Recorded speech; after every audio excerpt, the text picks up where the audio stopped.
ৰূপহী, বিহুৰ যা যোগাৰ কেনেকুৱা চলিছে? মই বোলো তোৰ খবৰ এটাকে লৈ যাওঁ। গৰু গা পা ধুৱাই এখেতে লৈ গৈছে। মই আকৌ গৰুলৈ পিঠাও বনাব লাগিব। তোৰ বোলো পিঠা দুটামানকে দিওঁ বুলি আহিলোঁ। ছোৱালীজনীৰ হাতত দি পঠাইছোঁ। চাহ এটোপা খাবি? হয় বাইদেউ, ভালেই কৰিলে দিয়ক। আমাৰনো কি বিহুৰ যা যোগা। এখেত নোহোৱা হোৱাৰ আজি 2টা বছৰ হ'ল। গৰু বিহু দিনাই তেখেতে আমাৰ সকলোকে কন্দুৱাই ইয়াৰ পৰা গুচি গ'ল। এতিয়া তেওঁৰ অবিহনেচোন বিহুবোৰ একেবাৰে উৰুগা হয় বাৰু, কিন্তু ল'ৰা ছোৱালীহালৰ বাবে তই অলপ শক্তিশালী হৈ থাকিব লাগিব। হয় বাইদেউ, আৰু সেইবাবে লোকৰ ঘৰত কাম কৰি পোৱা পইচা কেইটাৰে সিহঁত দুটালৈ কাপোৰ এপদ এপদো আনি দিছোঁ নতুন বুলিও। বিহু দিনা অন্তত পিন্ধিব পাৰিব। অন্য ল'ৰা ছোৱালীক দেখি সিহঁতে মন বেয়া কৰিব যাতে নালাগে সিহঁতৰ কাপোৰ নাই বুলি। দেউতাক থকা হ'লে য'ৰে ত'ৰে পৰা যোগাৰ কৰি হ'লেও সিহঁতক ভাল ভাল কাপোৰ আনি দিলেহেঁতেন। মই ইমান দামী সাজপাৰ আনি দিব নোৱাৰোঁ যদিও সাধাৰণভাৱে আনি দিছোঁ আৰু। হ'ব দে, সিহঁতেও বুজিব তইনো ক'ৰ পৰা কিমান মিলাবি। এটা কথা, আজি আবেলিলৈ তই ল'ৰা ছোৱালীহালক লৈ আমাৰ ঘৰলৈ যাবিচোন। মানে বিহু বুলি ল'ৰা ছোৱালীহাল আৰু তোৰ বাবেও এপদ আনি থৈছিলোঁ। তাকে ঘৰলৈকে যাবিচোন দেই, চাহ একাপো খাবি। আপোনালোকে বহুত সহায় কৰে, আৰুনো কিমান কৰিব হ'ব বাৰু দিয়ক, যাম দিয়ক। তোৰ মানুহজন অৰ্থাৎ হৰেণ থাকোঁতে আমাক কিমান সহায় কৰি দিলে। আমাক কি, গোটেই গাঁৱৰ মানুহকে সহায় কৰি দিলে। এতিয়া হৰেণৰ অবিহনে হৰেণৰ পত্নী আৰু ল'ৰা ছোৱালী কেইটাক বিহু বুলি কিবা এটা উপহাৰ দিয়াটো আমাৰ কৰ্তব্য নহয় জানো বাৰু, তয়ে কচোন? তেখেতে গোটেই গাঁওখনৰ মানুহৰ বাবে উপকাৰ কৰিলে হয়, কিন্তু তেখেতে কাৰো পৰা বিনিময় একো নিবিচাৰিলে। সেইবাবে তেওঁ মৃত্যুও ভাল আছিল হয়তো। ঘপককে পৰিলে আৰু মৰিলে। হেৰা, বৰ কম সময়তে গুচি গ'ল হৰেণ। বাকী ছোৱালীজনী ক'লে গ'ল? বিহু বুলি তাইক আজি বৰ ধুনীয়া লাগিছে চাগে। তোৰ ভাগৰ আগৰ মুগা সাজ আছে নহয়, তাৰ এযোৰকে পিন্ধিবলৈ দিছনে নাই? গাঁৱৰ ছোৱালীবোৰক দেখিছোঁ মুগাৰ সাজ পিন্ধি পিন্ধি বিহু নাচিবলৈ গৈছে। তাই এবাৰ যাবনে নাই অ? দেউতাক মৃত্যুৰ পিছৰ পৰা তাইচোন বিহু নচাই নাই, এইবাৰো মন কৰা নাই। তথাপিতো মই তাইক কৈছোঁ, বোলো এনেও দেউতাৰ অবিহনে আমি আমাৰ বিহু উৰুঙাই। তথাপিতো দেউতাই তই নাচি থকা বৰ ভাল পাইছিল। তোৰ নচা চাই দেউতাই আনন্দ লয়। তোক মঞ্চত নচোৱাৰ হেঁপাহ আছিল, তই নাচিবলৈ যা। তাই কি বা কয়? হৰেণে মোক কেইবাবাৰো কৈছিল যে নিজৰ জীয়েকক নাচনীৰ ৰূপত চাই সি বৰ ভাল পায়, আৰু ডাঙৰ ডাঙৰ মঞ্চত জীয়েকক নচুৱাবলৈ তাৰ বহুত আশা আছিল হয়, কিন্তু তেওঁ আশাবোৰ আশা হৈয়ে ৰ'ল। এইবাৰ আমাৰ গাঁৱৰ মানুহবোৰে গাঁৱৰ বিহু দলটো চহৰলৈ যাব নহয়। কিজানি তাইৰ আশা পূৰ হৈয়ে চহৰৰ ডাঙৰ মঞ্চত তাই নাচিব, হৰেণৰ সপোন পূৰ হ'ব। ঐ, তাইক নাচিবলৈ ক। 2 বছৰ তাই বিহু নচাই নাই।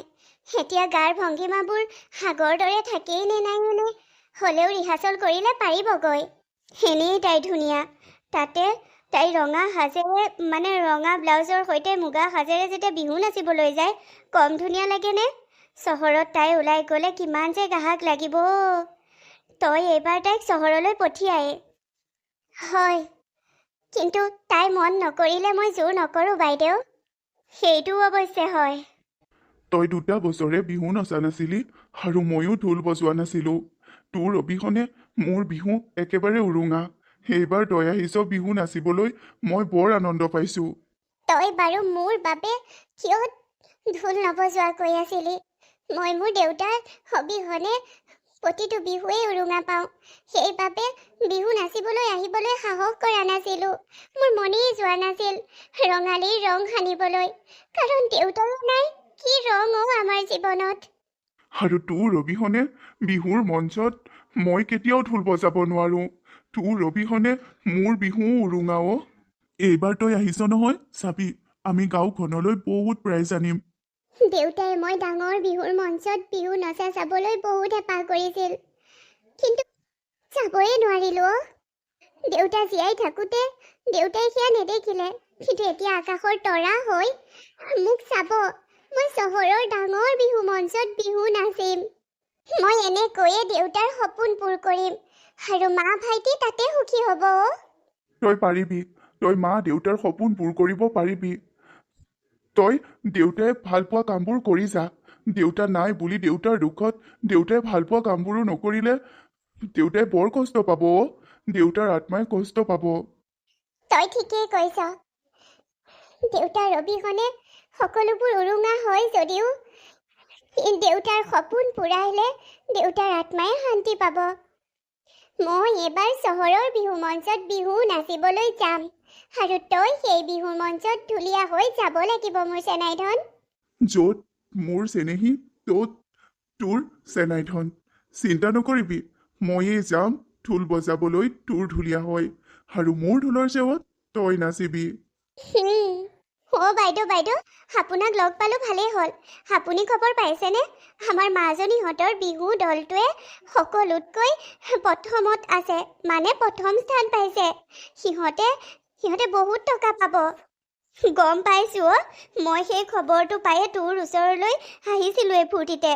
তই এতিয়া কলি সিহঁতে বোলে বহুত টকা পাব, 5 লাখ নে কিমান পাব? অঁ, বৰ ভাল লাগিছে। মনটো এতিয়া ভাল লাগিছে। দেউতাকৰ সপোন পূৰ হ'ল। তই আৰু এটা কথা গম পাইছনে নাই? মই তোক সেইটো খবৰ দিবলৈহে আহিছোঁ। আৰু কি খবৰনো বাইদেউ? তোৰ ছোৱালীজনীৰ বাবে চহৰত লোৱাৰ হাতা ওপৰা লাগিছে। মই তোক কৈছিলোঁ নে কিমান ল'ৰা ওলাব তাইৰ চহৰলৈ ওলাই যোৱাৰ লগে লগে? এতিয়া বহুত ভাল ঘৰৰ, মানে এটা নিউজ চেনেলৰ মালিকৰ পুতেকলৈ আমাৰ মানে তোৰ মাজনীক বোৱাৰী কৰিব বিচাৰিছে। গাঁও বুঢ়ালৈ ফোন কৰিছে, মোলৈ ফোন কৰিছে। মানে গাঁৱৰ আমিবোৰেই বেছি মানে বয়সীয়াল মানুহ যে, আমাৰবোৰলৈ ফোন কৰি কৈছে আৰু। মই বোলো মাকক সুধিব লাগিব, ল'ৰাজন বহুত ভাল। তই টিভিত দেখও কেতিয়াবা। মই তোক সকলোবোৰ ক'ম ৰ। হয় নেকি? মানুহ ঘৰ ভাল হ'লে দিব লাগিব। ধনী চাই মই ছোৱালীজনীক বিয়া দিব নিবিচাৰোঁ বাইদেউ। মানুহ ঘৰ কেনেকুৱা, কি মানুহ, সকলো ভালকৈ চাই চিতি ল'ব লাগিব। ছোৱালীজনী মোৰ পৰা ইমান দূৰলৈ পঠিয়াবলৈ মনো নাই, কিন্তু তাই ভৱিষ্যতৰ বাবে পঠাবতো লাগিবই। তই তাইৰ ভৱিষ্যতটো চা, আৰু আমি গাঁৱৰ মানুহ তোৰ লগত আছোৱেই। তাইৰ ওচৰলৈ আমিবোৰ আহি গৈ থাকিব পাৰিম। একো নহয় দে, ইমান দূৰত থাকেগৈ। এতিয়া হৈ চহৰলৈনো আমাৰ ইয়াৰ পৰা কিমান দূৰ? একো নহয় দে।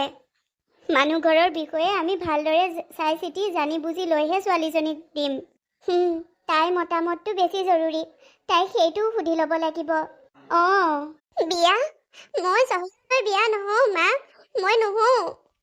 তই চহৰলৈ বিয়া নহওঁ মোৰ কথা চিন্তা কৰি নহয়নে মাজনী? নালাগে মোৰ কথা চিন্তা কৰিব। মই আৰু ভাইটি পাৰিম নহয় থাকিব। আৰু ল'ৰাটো ভাল, ঘৰখন ভাল, তেন্তে তইনো কিয় মন মেলা নাই? কাৰণ মই নোৱাৰোঁ মা। মোৰ গোটেই জীৱনটোৱে উৰুঙা হ'ব।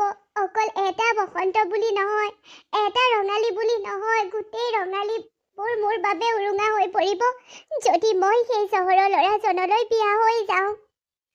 মোৰ জীৱনত মই মোৰ মনত কেৱল এজনকেই ঠাই দিছোঁ, সেইজন হৈছে অবিনাশ। মই অবিনাশক ভাল পাওঁ মা। কি কৈছ মাজনী? অবিনাশক ভাল পাওঁ? অঁ মা, নাজানো বৰমায়ে কথাটো শুনিলে কি বুলি ভাবে, কিন্তু মই আৰু অবিনাশে ইটোৱে সিটোক বহুত ভাল পাওঁ। আমি দুটা ইটোৱে সিটোক এৰি থাকিব নোৱাৰো মা। প্লিজ তহঁতে মোক চহৰীয়া ল'ৰালৈ বিয়া দিয়াৰ কথা নকবি। এইকেইদিন সেইবোৰ কথা শুনি বৰ কষ্ট পাইছোঁ অ' মা। এইটোতো বহুত ভাল কথা। বাইদেৱে তোৰ শলাগ লৈয়ে থাকে। এতিয়া তোক নিজৰ ঘৰৰ বোৱাৰী কিয় নকৰিব? মই বাইদেউৰ লগত কথাটো পাতিম। আৰে তইচোন স্পষ্টকৈ অতদিনে কৈ দিয়াহেঁতেনেই হয় যে তই অবিনাশক ভাল পাৱ, তই অবিনাশৰ পত্নী হ'ব বিচাৰ। আৰে তহঁত দুটাই ইটোৱে সিটোক ভাল পাৱ বুলি আমিতো নাজানো। বহুত ভাল লাগিছে খবৰটো শুনি। তাৰ মানে বাইদেউ মোৰ বিয়নী হ'ব। মা, তই ভাল পাইছ শুনি? মই আকৌ ভাবিছিলো তই খং কৰিবি। কিয়নো খং কৰিম বাৰু, অবিনাশো ভাল ল'ৰা। মই বাইদেউৰ লগত আজিয়ে কথা পাতিম ৰ। হ'ব মা। তই এইবোৰ কি কৈছ? তহঁতৰ নিচিনা ঘৰৰ ছোৱালী মোৰ ঘৰৰ বোৱাৰী কেনেকৈ হ'ব? মই এইবোৰ মানি নলওঁ। মই মোৰ অবিনাশৰ বাবে তোৰ ছোৱালীক বোৱাৰী কৰি নানো। মই ফূৰ্তিৰে আপোনাৰ ওচৰলৈ কথাবোৰ ক'ম বুলি আহিছিলোঁ যদিও বাটত কেইবাবাৰো এই কথাটো মনলৈ আহিছিলেই।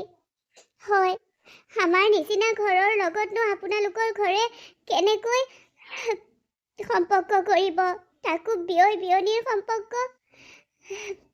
ল'ৰা ছোৱালীহালৰ মন ভাগিব সঁচা, কিন্তু উপায় নাই। আমি ক'ত আৰু আপোনালোক ক'ত? বেয়া নাপাব বাইদেউ, মই এনেকুৱা এটা প্ৰস্তাৱ লৈ অহাৰ বাবে। ছোৱালীজনীৰ মনটো ৰাখিবলৈহে আহিছিলোঁ।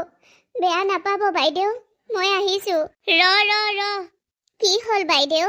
তই মোৰ প্ৰতিটো কথাই সঁচা বুলিয়ে ভাব হয়নে বাৰু? আগৰ পৰা এতিয়ালৈকে? হয়তো বাইদেউ। তেন্তে আজি শুনি ল, আজি মই তোক মিছা কৈছিলোঁ, অভিনয় কৰিছিলোঁ। আৰে ময়োতো মনে মনে সেইটোৱে ভাবি আছিলোঁ যে মোৰ ল'ৰা অবিনাশলৈ তোৰ ছোৱালীকে বোৱাৰী কৰি নানো কিয়। আৰু যেতিয়া চহৰৰ ইমান ভাল সম্পৰ্কৰ এটা কথা আহিলে মই ভাবিলোঁ তহঁতে বা কি ক। সেই মানুহ ঘৰটো আমাতকৈও ধনী, সেয়েহে মই একো নুলিয়ালোঁ। কিন্তু এতিয়া আচল কথাটো জানি বৰ ভাল লাগিছে। তাৰ মানে আমি গম নোপোৱাকৈ ল'ৰা ছোৱালীহালে নিজৰ মন বান্ধি থৈছিল। হয় বাইদেউ, আপুনি সঁচাকৈ কৈছেনে? আপুনি মানে সিহঁতৰ সম্পৰ্কটো মানি লৈছে? কিয় নল'ম?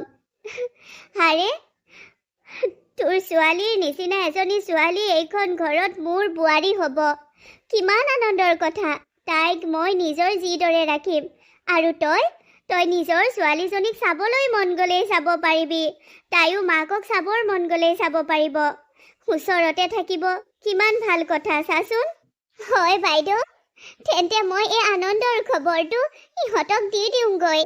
সেই বহাগতে আমি আমাৰ ল'ৰা ছোৱালীহালৰ বিয়া পাতি দিম, যাতে সিহঁতৰ প্ৰতিটো ৰঙালী সুন্দৰ হওক, সুৰুঙা নহয় যাতে।